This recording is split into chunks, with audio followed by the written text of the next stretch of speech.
کہ 0 to 7 years کی age میں ایک خاص طریقے کے پیرنٹنگ پرنسپلز چاہیے. 7 سے 13 سال کی عمر میں پھر ٹوٹلی ڈفرینٹ پیرنٹنگ سٹائل چاہیے. اور 13 کے بعد جب بچہ ایڈلٹ ہو جائے گا تو اس کو اٹانومی کس حد تک دینی ہے وہ ایک الگ سسٹم چاہیے. اگر ہم نے اس کو پراپر طریقے سے کیا ہو تو دعا زہرا کے کیس میں یا اس طرح کے کسی بھی کیس میں جو بچی 12-13 سال کی ہوگی تو اس کا ریلیشن اپنے پیرنٹس کے ساتھ مینٹورنگ کا ریلیشن ڈیولپ ہو جائے گا. وہ یہ کہے گی بابا میں فلاں لڑکے سے شادی کرنا چاہتی ہوں اور اس کی یہ ریزن ہے. بابا کہیں گے بیٹا اس سے شادی اس لیے نہیں کرنی کہ اس کی یہ ریزن ہے. وہ کہیں گے نہیں بابا میں آپ کے ساتھ آرگو کرتی ہوں, اور وہ ایک فرینڈلی آرگومنٹ کریں گے اور کسی نتیجے پر پہنچیں گے. ہمارے یہاں, سوری میں بات مکمل کر لوں, ہمارے یہاں پرابلم یہ ہے کہ پیرنٹنگ کے بہت برا ہونے کی وجہ سے, انڈیویجول تو بہت اچھا ہوگا مگر اجتماعی طور پر پراپر پیرنٹنگ نہ ہونے کی وجہ سے اولاد اور پیرنٹس کے درمیان رسپیکٹ کا یعنی خوف کا ریلیشن شپ تو رہتا ہے, لیکن جو ایک انکنڈیشنل محبت کا ریلیشن شپ اور ٹرسٹ کا ریلیشن شپ ہے وہ ایگزسٹ نہیں کرتا, جس کی وجہ سے جب بچے ایڈلٹ ہوتے ہیں تو پھر اس طرح کے واقعات ہوتے ہیں. آپ کو لگتا ہے کہ ہماری سوسائٹی میں جو فادرز ہیں وہ ڈر کا ہے, خوف کا ہے ریلیشن شپ, آل دو ٹرسٹ کا ہونا چاہیے, بچوں پہ اتنا ٹرسٹ ہی نہیں کیا جاتا کہ انسان کو ڈر ہو کہ میرے پیرنٹس کا ٹرسٹ ٹوٹے گا, ہمیشہ یہی ڈر ہوتا ہے کہ گھر سے جوتیاں پڑیں گی. کیا سمجھتے ہیں؟ دیکھیے آپ نے یہ جو والد کی بات کی ہے نا, ایک واقعہ میں نے بہت دفعہ پیرنٹنگ کی ورکشاپس میں بتایا ہے.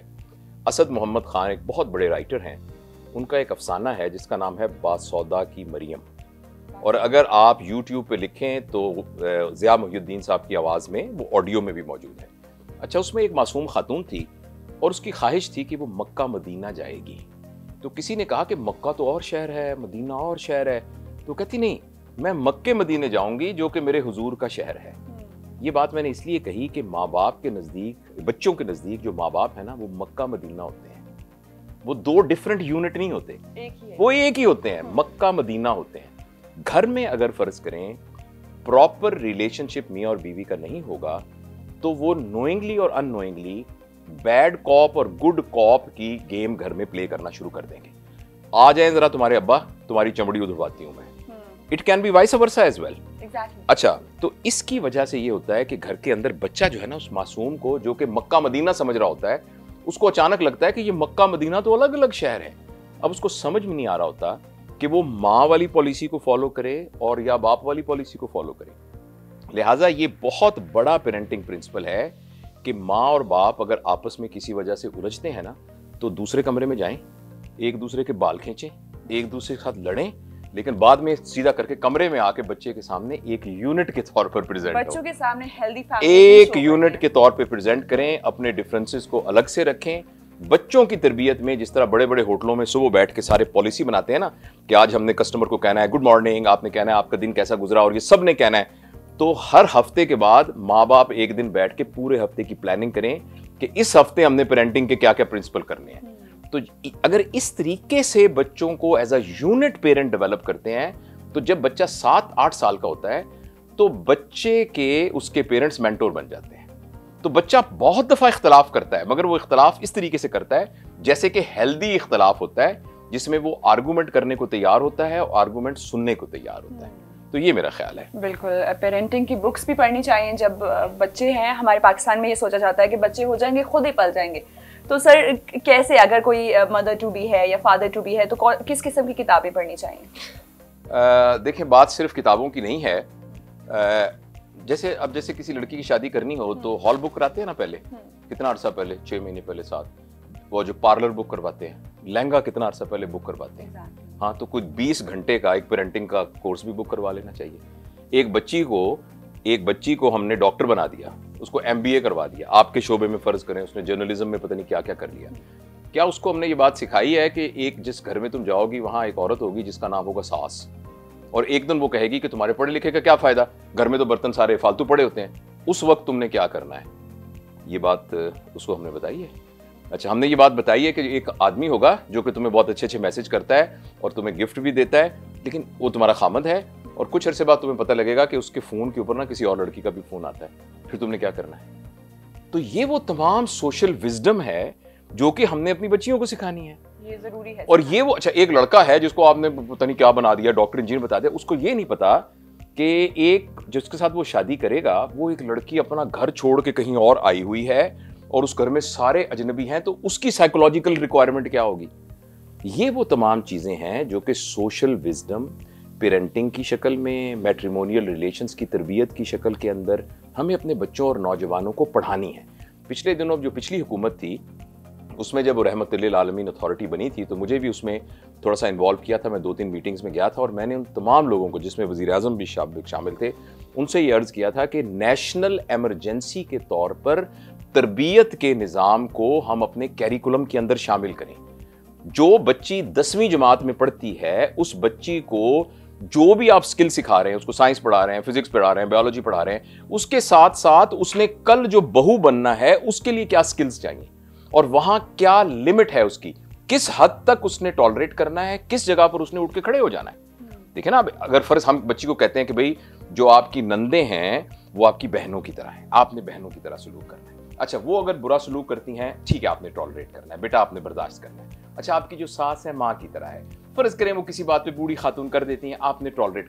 یہ سب چیزیں ہم نے اپنی بچی کو سکھانی ہے اور کہنا ہے ہاں تم نے بیٹا ایڈجسٹ کرنا ہے.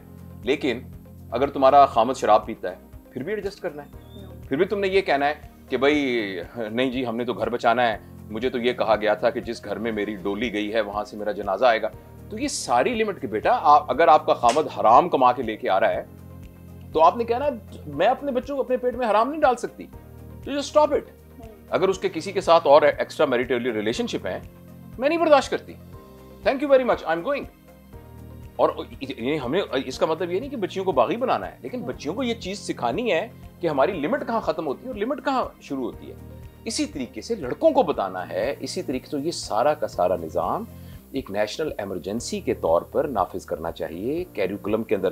اور آپ سے بھی گزارش ہے, جیسے سوشل میڈیا ہے نا, آپ دیکھیے نا, اور آپ کا جو پرنٹ یہ جو الیکٹرانک میڈیا ہے, 24 گھنٹے کے اندر تمام لوگ, ٹھیک ہے اس سے آپ لوگ پیسے کماتے ہیں آپ کے مالکان, لیکن آپ کو دیکھنا چاہیے کہ اس میں سے کتنا وقت ایسا ہے جو کہ ایکچولی نیگیٹو تربیت کریٹ کر رہا ہے اور کتنا وقت ایسا ہے جو کہ پازیٹو تربیت کریٹ کرتا ہے. اور یہ ایک نیشنل رسپانسبلٹی ہے. میں یہ بات پوری ذمہ داری کے ساتھ کہتا ہوں. میرے بہت سارے دوست جو ہیں بہت زبردست ڈرامہ آرٹسٹ ہیں اور وہ ڈرامہ کے رائٹرز ہیں, علی معین ہے, شگفتہ بھٹی, وہ تو میری کزن ہے, بہن لگتی ہیں وہ سارے. لیکن میں ان سب سے معذرت کے ساتھ یہ کہتا ہوں کہ ہمارے جو ڈرامے اس وقت یہاں چل رہے ہیں ان میں سے اکثریت ایکچولی نیگیٹو امپیکٹ کریٹ کرتے ہیں. اور ہمیں جو سوسائٹی کے اندر نوجوان لڑکوں کی جو تربیت کرنی ہوتی ہے اس بات کو سوچتے ہوئے نہیں لکھے گئے کہ کیسے ہم اس کے اندر ایک پیرنٹنگ کو ایڈ کریں گے. کہ ہماری جو سوسائٹی ہے وہ نیگیٹو چیزوں کو زیادہ پسند کرتی ہے, اس لیے ہی نیگیٹو ڈراماز جو ہیں وہ لکھے جاتے ہیں. جب آپ کسی کے دکھ کو بیچیں گے تو وہ بکے گا, لیکن بیچنے والے کو یہ خیال کرنے کی ضرورت ہے کہ جو میں بیچ رہا ہوں یہ معاشرے کی ضرورت ہے کہ نہیں ہے. تو یہ رسپانسبلٹی ایک نیشنل لیول پر لیڈرشپ کی بھی رسپانسبلٹی ہے کہ اس سلسلے میں پالیسی بنائے. جو میڈیا کو پروڈیوس کرنے والے ہیں, جو کریٹرز ہیں, ان کی بھی رسپانسبلٹی بنتی ہے کہ جہاں میں نے اس کے ذریعے سے پیسہ کمانا ہے وہاں اس کے ذریعے سے میری ایک رسپانسبلٹی سوسائٹی کو ایز اے رسپانسبل پرسن کے یہ بھی ہے کہ میں پراپر تربیت کا نظام دوں. یہ جو آپ نے کہا ہے نا کہ یہ تو ہر جگہ پر ہی ایسے ہوتا ہے, دکھ بکتے ہیں لیکن ضروری نہیں ہے کہ دکھ بیچے جائیں. بالکل ٹھیک بات کی سر. اگر بات کریں ہم دعا زہرا کے ہی کیس کی, جس طریقے سے سوشل میڈیا نے بڑا نیگیٹو کردار نبھایا, زنیرہ ماہم ہے ایک اینکر ہیں, انہوں نے بڑے مزاحیہ انداز میں انٹرویو کنڈکٹ کیا اور پیرنٹس کے دل پہ کیا بیتی, بہت بیشنگ بھی ہوئی سوشل میڈیا. یہ سوچ کیا ہے, کیا ہمیں سکون ملتا ہے دوسروں کو ذلیل کر کے, اس کو کیسے چینج کیا جا سکتا ہے؟ بس یہ تو بیٹا یہی بات ہے نا کہ جو وہی بات میں نے پہلے کہی ہے کہ جو چیز بکتی ہے اس کو بیچنا جو ہے یہ تو رسپانسبل بیہیویئر نہیں ہے. ہم نے یہ بھی دیکھنا ہے کہ بیچنے والی چیز کسی کے لیے کتنی نقصان دہ ہے. اور دوسرا ایک پرائیویسی کے لاز بھی ہیں, ایک کسی کی پرسنل لائف کے بھی لاز ہیں. اور دوسری بات یہ ہے کہ جس طرح ہوتا ہے نا سوشل میڈیا کے بارے میں ایک انگریزی کا وہ فکرہ کہتے ہیں کہ it is just like walking on a thin ice which can melt any time underneath your feet. تو یہ ہے کہ بہت بڑے بڑے لوگوں کو دیکھا ہے کہ سوشل میڈیا کی وجہ سے ان بیچاروں کی زندگی اجیرن بن گئی, ایسے کو غلط آ گئی. تو اس سلسلے میں بڑا ایک رسپانسبل بیہیویئر چاہیے. اور میرے خیال کے اندر ہم سب کی جو ماں ہوتی ہے نا وہ ریاست ہوتی ہے, اور اس سلسلے میں ریاست کو ایک پالیسی بنانی چاہیے اور ریاست کو اپنا, اور ریاست کے بعد دوسرا سول سوسائٹی ہے. اور دوسری بات یہ کہ وہ لوگ جو صاحب اختیار ہیں ان سب کو بیٹھ کر ایک کنسنسس کے ساتھ پالیسی بنانی چاہیے کہ دیکھیں دنیا میں ہر گند ہر فضول چیز موجود ہے، لیکن اس کا یہ مطلب تو نہیں کہ ہر چیز کو ایکسپوز کیا جائے. سچ کا مطلب یہ نہیں ہے کہ آپ کے دل میں جو کچھ آ گیا ہے وہ بیان کر دیا جائے. سچ یہ غلط فہمی ہے ہمارے ذہن کے اندر کہ جی میں تو کوئی چیز نہیں دل میں رکھتا، میں تو جو بھی ہوں میں نکال دیتا ہوں. یہ جو سچ کا حکم ہے نا جو شرعی طور پر، یہ اپنے لیے سچ بولنے کا ہے کہ میں اپنے بارے میں کوئی چیز نہیں چھپاتا. دوسروں کے بارے میں پردہ پوشی کا حکم ہے، دوسروں کے بارے میں ان کے دل کو رکھنے کا حکم ہے.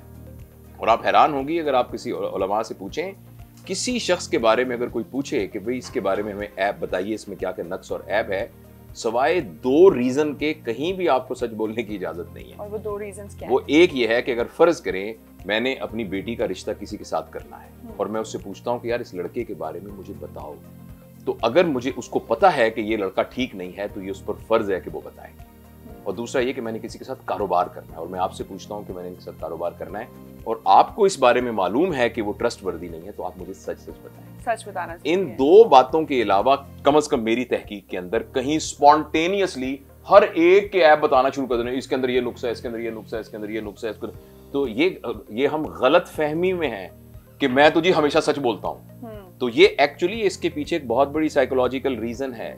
ہم سب لوگوں کے عیب چھپا رہے ہوتے ہیں اس لیے کہ اپنے آپ کو جسٹیفائی کر سکیں کہ اگر میں برا ہوں تو کیا ہوا، یہ فلاں بھی تو برا ہے، فلاں بھی تو برا ہے، فلاں بھی تو برا ہے. ہماری جو شرعی رسپانسبلٹی اور ایک سماجی رسپانسبلٹی ہے وہ یہ ہے کہ اپنے بارے میں ہمیشہ سچ بولا جائے تاکہ ہماری اصلاح ہو سکے، اور دوسروں کے بارے میں پردہ پوشی کی جائے اور ان کے ساتھ پھر ہدایت والا، آگہی والا اور نصیحت والا معاملہ کیا جا سکے تاکہ ان کی اصلاح ہو سکے. البتہ یہ جو 2-3 باتیں ہیں جو کہ معاشرے میں فساد کریٹ کر سکتے ہیں. دیکھیں ایک آدمی معاشرے میں فساد کریٹ کرنے کا باعث بن رہا ہے، ہاں اس کے بارے میں سچ بولنا وہ ایک سماجی رسپانسبلٹی. تو سر مجھے یہ بتائیں کہ موبائل فونز کا استعمال بہت زیادہ ہو گیا، بچہ روتا ہے ماں موبائل فون دے دیتی ہے، گیم کھیلو یا کارٹونز دیکھو یا کچھ بھی اس طریقے سے. موبائل فون بچے کو دینے کی صحیح ایج کیا ہے؟ ابھی تھوڑی دیر پہلے ایک دوستوں سے بات ہو رہی تھی اور جو واقعہ میں نے ان کو بتایا تھا میں آپ کے سامنے بھی پیش کرتا ہوں کہ میرے پاس ایک ماں آئیں اور آ کے کہنے لگی کہ ہم نے آپ کی پیرنٹنگ کے بارے میں ویڈیو سنی ہے، یہ میرا 3 سال کا بچہ ہے، یہ موبائل نہیں چھوڑتا. تو میں نے ان سے یہ پوچھا کہ آپ کے بچے کا سورس آف انکم کیا ہے؟ وہ کہنے لگے کیا مطلب؟ میں نے کہا آپ کے بچے کا آمدنی کا ذریعہ کیا ہے؟ تو کہنے لگے اس کا تو کوئی آمدنی کا ذریعہ نہیں ہے. میں نے کہا پھر 50,000 روپے کا فون اس نے کہاں سے لیا؟ کہنے لگے وہ تو میں نے لے کے دیا. تو میں نے کہا پھر آپ کس کی تربیت کے لیے آئی ہیں؟ اس بچے کو تو کسی تربیت کی ضرورت نہیں ہے، تربیت کی تو آپ کو ضرورت ہے. تو آپ اپنے بارے میں بتائیے کہ آپ کیوں موبائل استعمال کرتی ہیں. تو یہ دیکھیے کہ ہمارے جو بچے ہوتے ہیں نا وہ نہیں کرتے جو ہم انہیں کرنے کو کہتے ہیں. خاص طور پر یہ بات جو میں 0 to 7 years کہتا ہوں، 0 سے 7 ایئر تک بچوں کے اندر کوئی یارڈ سٹک نہیں ہوتی اچھے کی، برے کی، مورالٹی کی، امورالٹی کی، ایتھکس کی، ان ایتھیکل ہونے کی، گناہ کی، ثواب کی، جنت کی، جہنم کی، سزا کی، جزا کی. کوئی یارڈ سٹک 7 سال کی عمر تک بچوں کے اندر نہیں ہوتی. پھر بچے کیسے فیصلہ کرتے ہیں؟ بچوں کے اندر یارڈ سٹک ہوتی ہے لویبل اور نان لویبل. جس چیز سے ان کو محبت ہے، جن چیزوں سے ان کو محبت نہیں ہے. لہٰذا وہ تمام ماں باپ جن کو پیرنٹنگ کے اصول پتہ ہیں وہ یہ کرتے ہیں کہ ان کے سامنے تقریریں نہیں کرتے. ان کو یہ نہیں کہتے کھڑے ہونا اچھی بات ہوتی ہے، بیٹھنا بری بات ہوتی ہے، آنٹی آئیں تو تم نے سلام کیوں نہیں کیا، آنٹی کو سلام کرنا چاہیے، تمہیں چمچ کو یوں رکھنا چاہیے، تو یہ غلط بات ہے، اس پہ اللہ میاں ناراض ہوں گے، اس پہ تمہاری زبان کاٹ دوں گی. اس طرح کی باتیں نہیں کرتے. جو چیزیں آپ بچے کے اندر پیدا کرنا چاہتے ہیں اس کو ایک لویبل ایکسپیرینس کے طور پر انوائرمنٹ میں کریٹ کر دیتے ہیں. فرض کریں آپ یہ چاہتے ہیں کہ آپ کے بچے کے اندر غرور نہ آئے اور بچہ جو اپنے سے کمتر بھی بظاہر ہیں دنیا میں ان کی کیئر کرے، تو اس کو ایک تقریر کر کے دیں. دیکھیں جو ہم سے چھوٹے ہوتے ہیں ان کی کیئر کرنی چاہیے، نبی کریم صلی اللہ علیہ وسلم سب کا خیال رکھتے تھے. اس کے بجائے بچہ دیکھتا ہے کہ ماں آ کے جو گھر میں کام کرنے والی بیوی جس کا نام بشیرہ ہے کہتی بشیرہ تم سارا دن ہمیں چائے پلاتی ہو، آج تم تھک گئی ہوگی، تم بیٹھو میں تمہیں چائے پلاتی ہوں. وہ کہے نہیں بیوی جی نہیں، تم بیٹھو میں تمہیں چائے پلاتی ہوں، اور وہ چائے بنا کے اس کو دے دے. اور تھوڑی دیر میں کچن میں سے آواز آئے تراخ کر کے کوئی شیشے کی چیز ٹوٹی ہے تو امی بھاگی بھاگی جائیں اور جا کے یہ کہیں تمہارا، وہ کہے بی بی جی میں نے آپ کا گلدان توڑ دیا. میں کہا نہیں تمہیں چوٹ تو نہیں لگی. اب یہ جو بچے اب